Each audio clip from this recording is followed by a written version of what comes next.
The last bite. Learning to trust your manifestations. Hey, beautiful souls. Welcome back to Self-Love First, the place where we align with our worth, shift our energy, and manifest from a space of trust and love. I am Alecia, and I appreciate you joining me today. Today's video is going to start with a little story about my 7-year-old English Bulldog, Max. Now, if you've been around here for a while, you may have seen Max in a previous video a while back. We've had this one little dinner time ritual. Every single night, since he was a puppy, I've saved him the last bite of my food. He knows it. I know it. It's just how we do things. Most nights, he sits nearby, staring at me while I eat, with his patient little I'm waiting face on. But on this particular night, he wasn't just looking at me. He walked right over, put his head in my lap under the table, and looked up at me like, I'm not sure I can trust you to remember. So I'm going to just stay right here to make sure you don't forget about me. It was so cute. I laughed. And I said, Max, just relax. Doesn't mommy always give you the last bite? Like in almost 8 years together, I would just suddenly forget about him one random day. And in that moment, something clicked. I heard this little voice in my head that said, yeah, that's exactly how your higher power feels every time you stress and worry about whether or not you'll be taken care of, whether your manifestations are coming, or whether life will work out for you. And I just had to smile at that parallel. So the lesson from Max in that moment for me was obvious. He wasn't starving. He had just eaten dinner like a half an hour earlier. And he's never missed a last bite from me in his life. But still, in that moment, he wasn't fully trusting. He wanted reassurance like an inner child. And isn't that exactly what we do to the universe sometimes? We set an intention, we visualize it, we even feel excited about it for a while.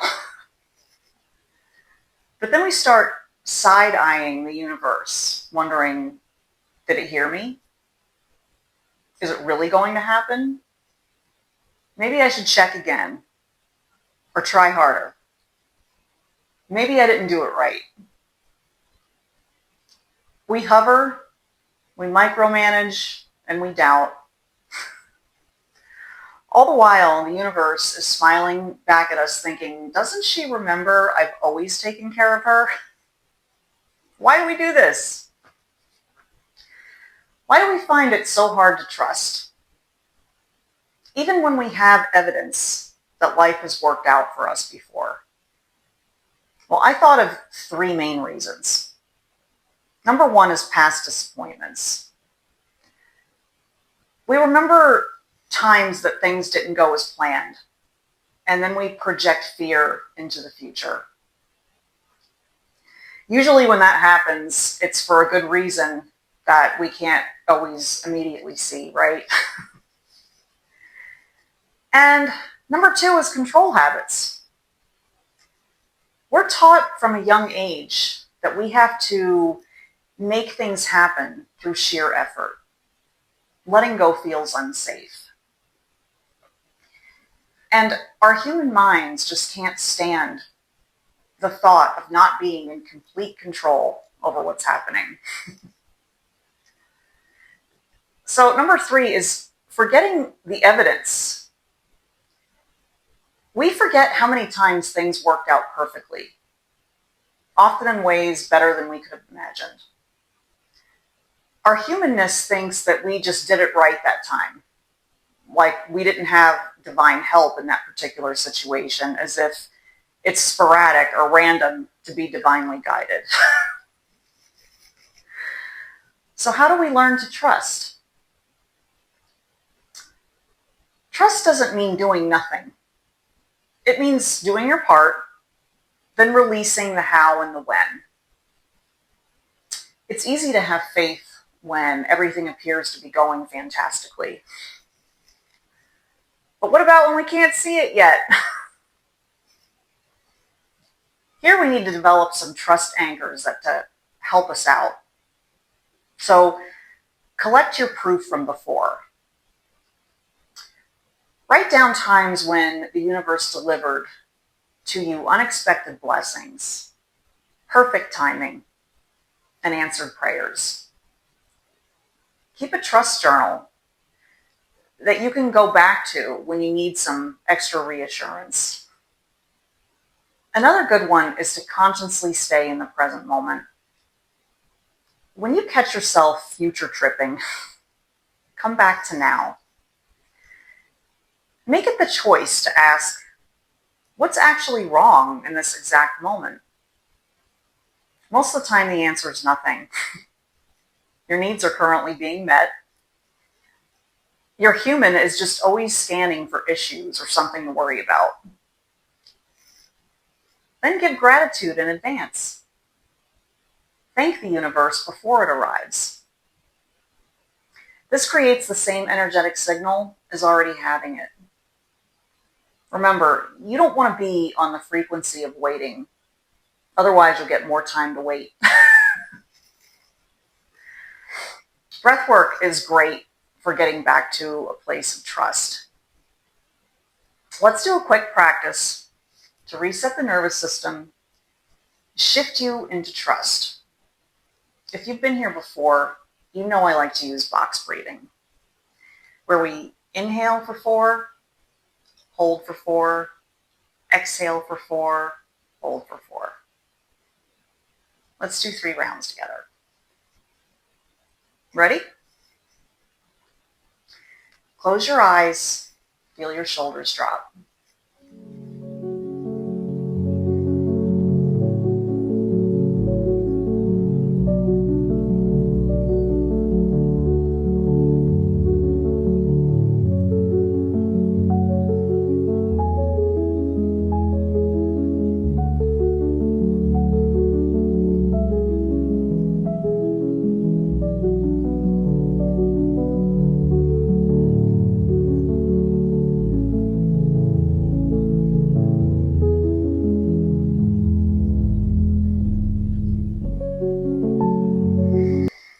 That was very good.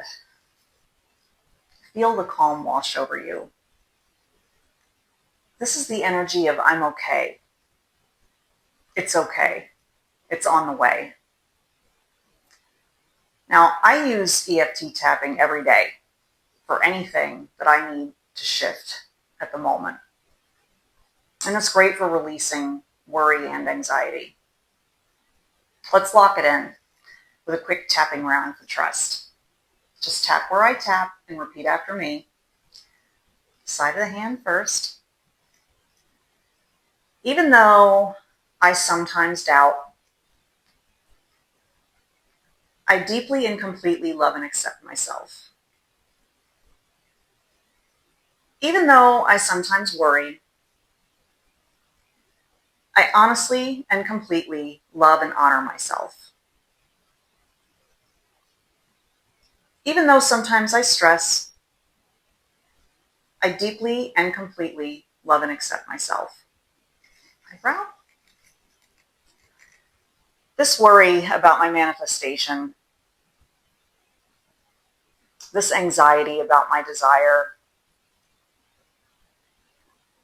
this fear about not receiving. Side of the eye. What if it doesn't happen? What if it doesn't arrive?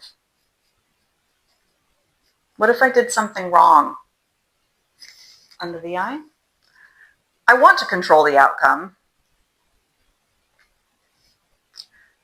I feel like I need to control the outcome.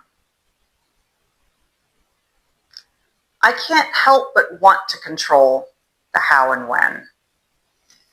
Under the nose. It's hard to trust sometimes. It's hard to let go sometimes. It's hard to have faith sometimes. Chin.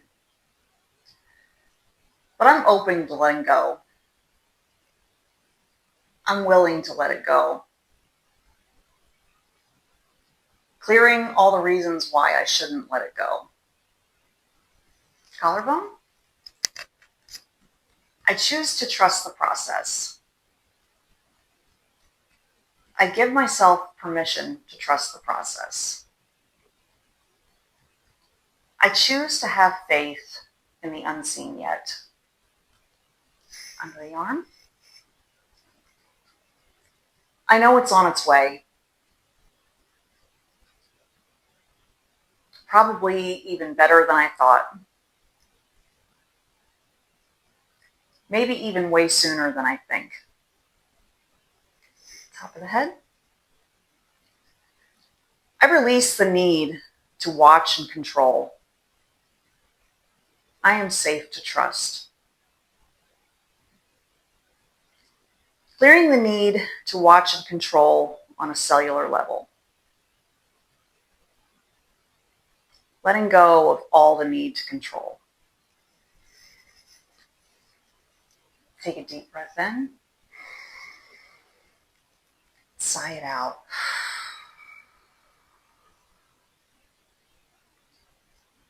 Now, bringing it back to Max.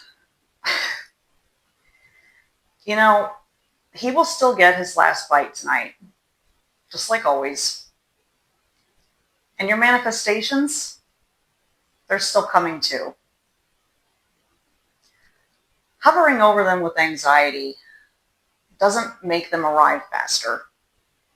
It just makes the wait harder and likely longer, since we unconsciously are asking for just that. The universe is saying to you, just relax. Haven't I always taken care of you? I can honestly say at this point in life, I truly believe our number one priority is to be happy and as relaxed as possible. To think more like children in the sense that their main mission is to have fun. So next time you catch yourself worrying, remember Max sitting there, already guaranteed that last bite, yet unable to fully trust. Smile at yourself. Remind yourself, your last bite is always coming. Thank you for spending this time with me today. Grab yourself a copy of my free Dream Life Manifestation Journal in the link below and have fun with it. If this video made you smile or gave you an aha moment, share it in the comments. Give it a like and share it with someone who needs a trust boost today. And subscribe for more content on manifestation and self-love. I will see you in the next video. I love and appreciate you. And as always, remember, self-love first, always. Thank you. Have a great rest of your day.